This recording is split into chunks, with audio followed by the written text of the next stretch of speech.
에벤에셀은 되게 많이 들어보신 단어입니다. 에벤에셀은 에벤이라는 단어와 에셀이라는 단어의 합친 말입니다. 사실은 띄어쓰기가 되어 있는데 한글 성경에는 붙어서 나오더라고요. 그러면 에벤하고 에셀은 합치면 무슨 뜻일까요? 이게 2시에 점심 먹고 예배 드리면 질문에 대답을 해주셔야 됩니다.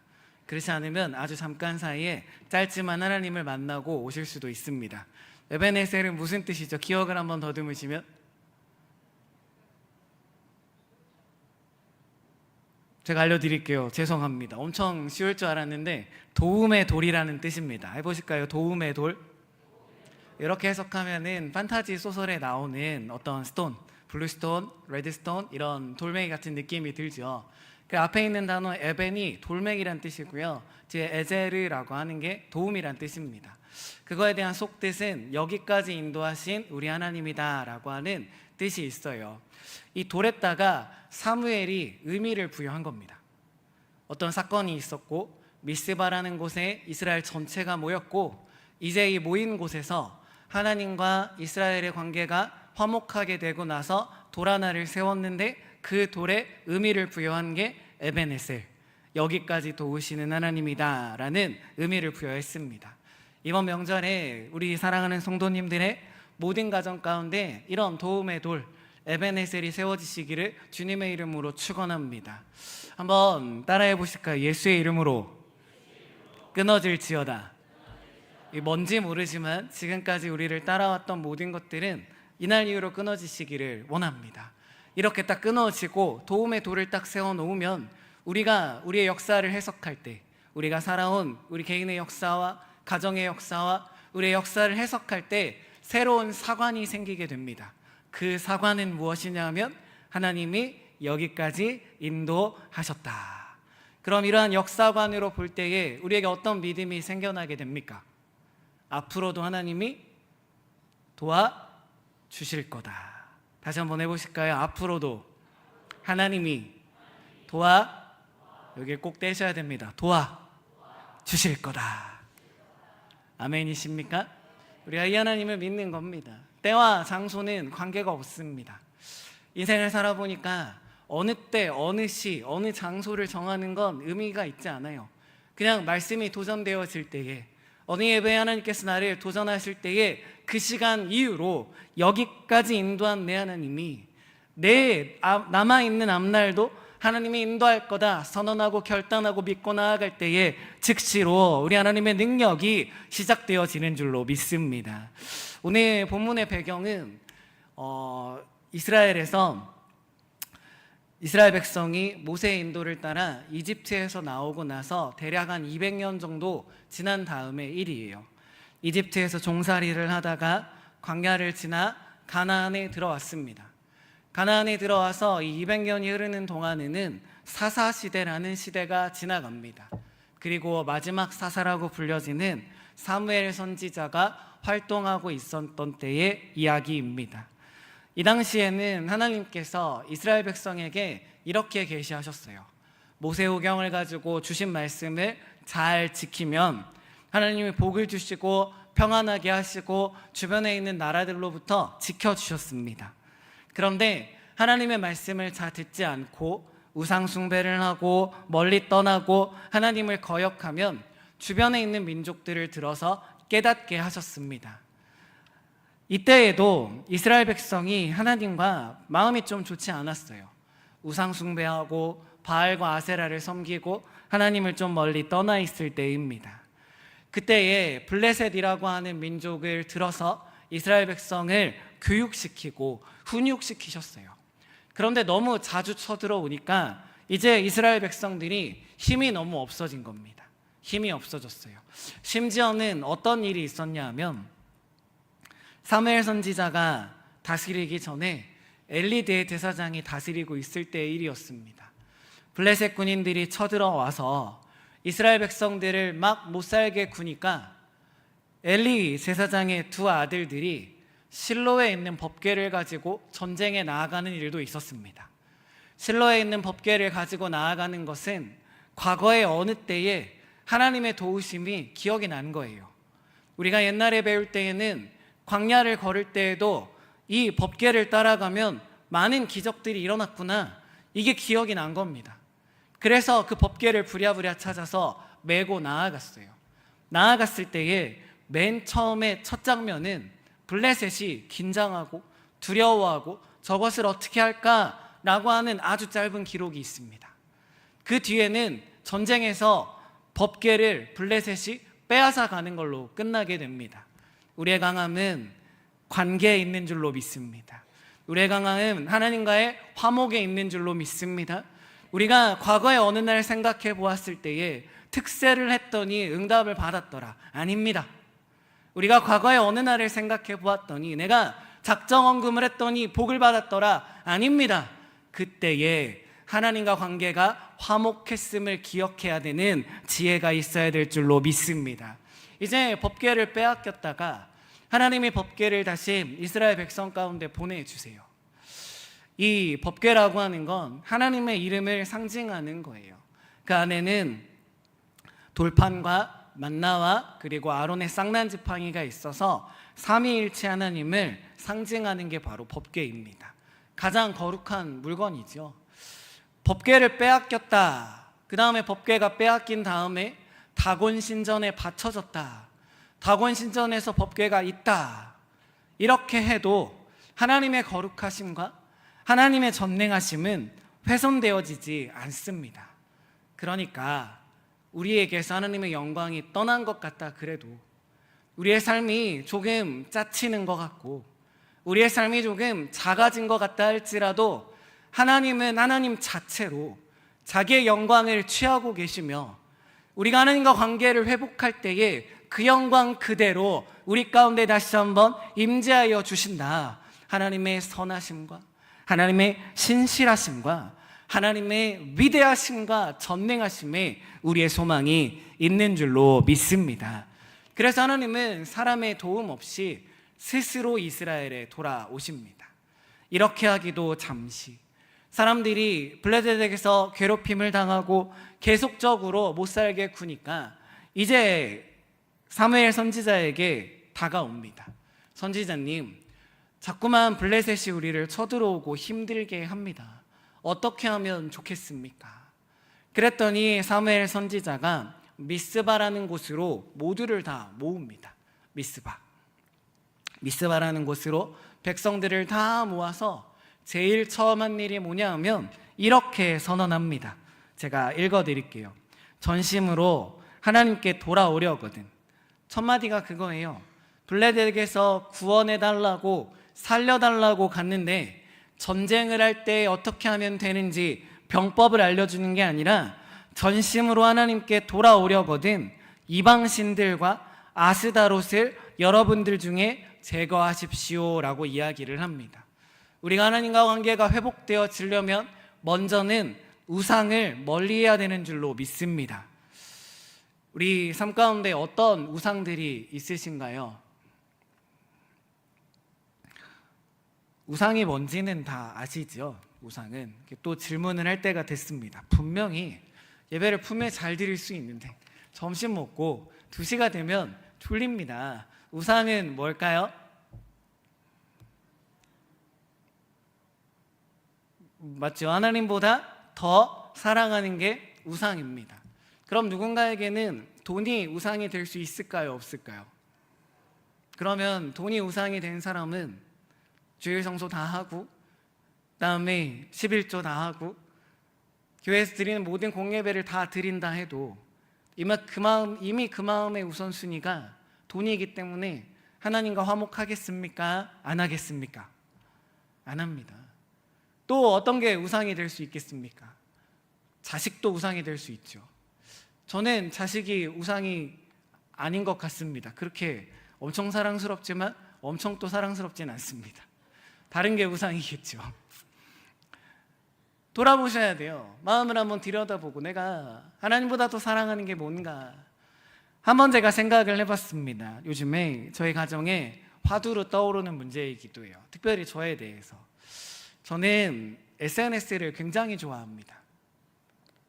페이스북도 하고 그 다음에 인스타그램도 하고 그런데 이 페이스북하고 인스타그램을 어떤 회사가 운영하고 있는지 아세요? 얼른 생각을 하셔야 잠이 빨리 깹니다. 일단 삼성전자는 아니에요. 메타라는 회사가 하고요. 이 메타라는 회사의 사장님 이름은 누구일까요?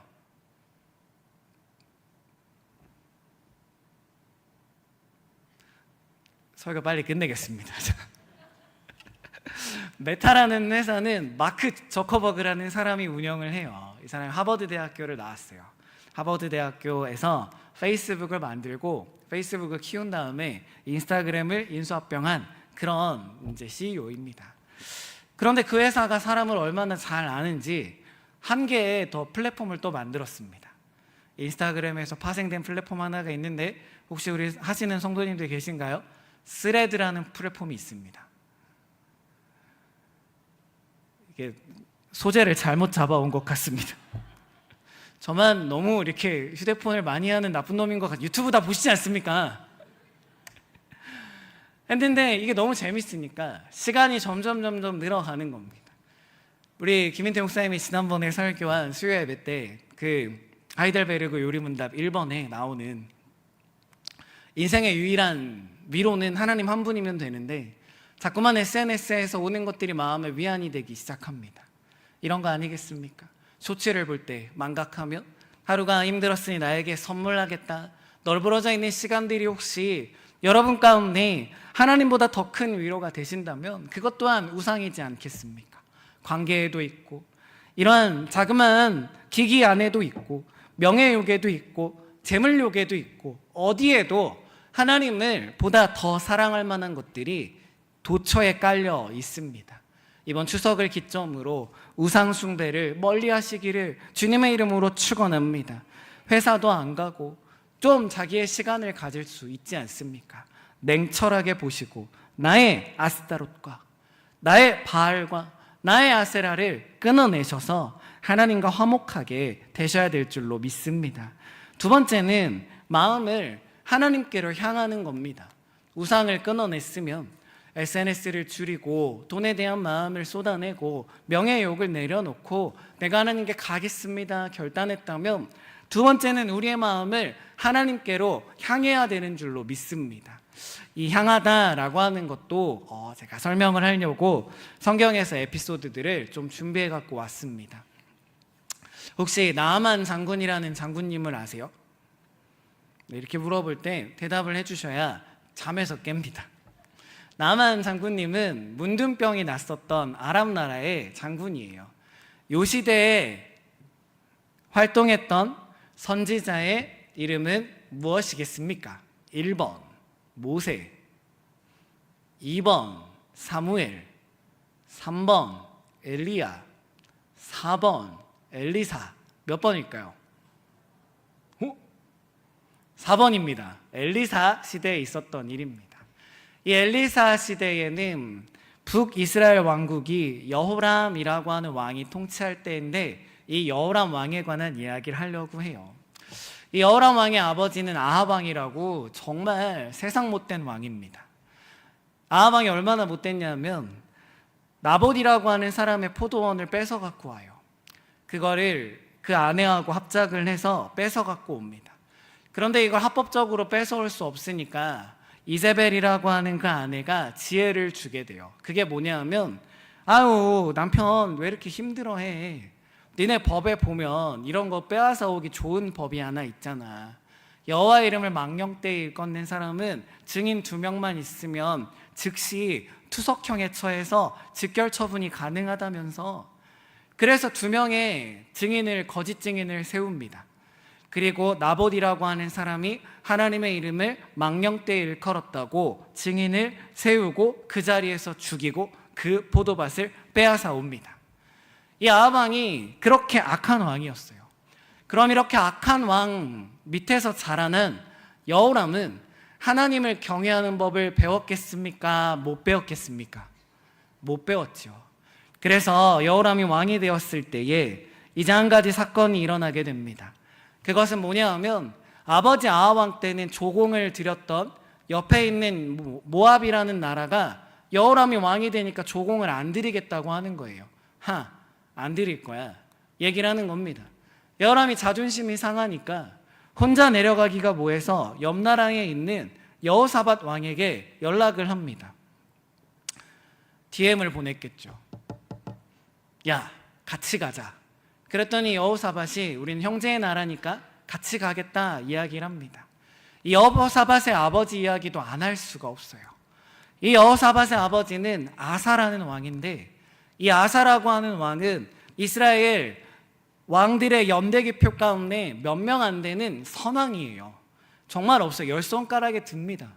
북이스라엘 남유다 왕조 안에 하나님을 올바로 섬겼더라라고 하는 왕이 10명이 채 되지가 않아요.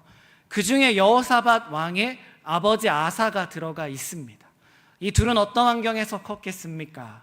하나는 하나님을 멸시하고 하나님을 무시하는 환경에서 컸고, 하나는 하나님의 도우심을 바라고 하나님을 인정하는 분위기에서 큰 거예요. 이 둘이 이제 모압을 치러 갑니다.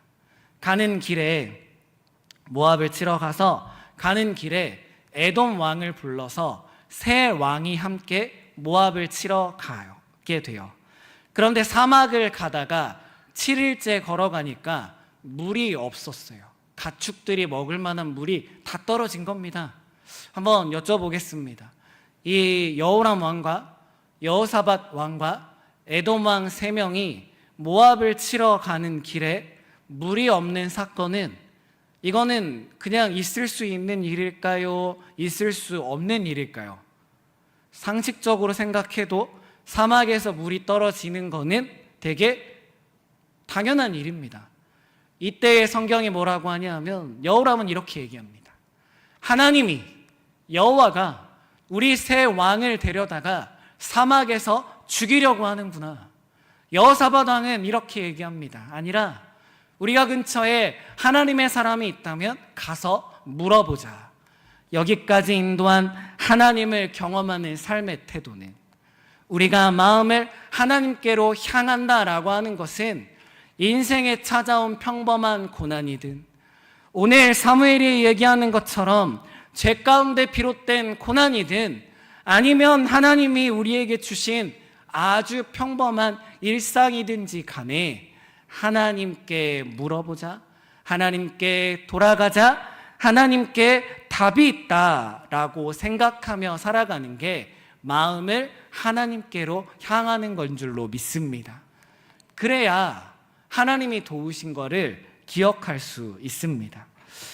아까 관계 얘기를 했는데, 이렇게 관계 회복을 하고 하나님의 도우심을 구하러 갈 때에 우리가 믿어야 되는 게 한 가지 있습니다.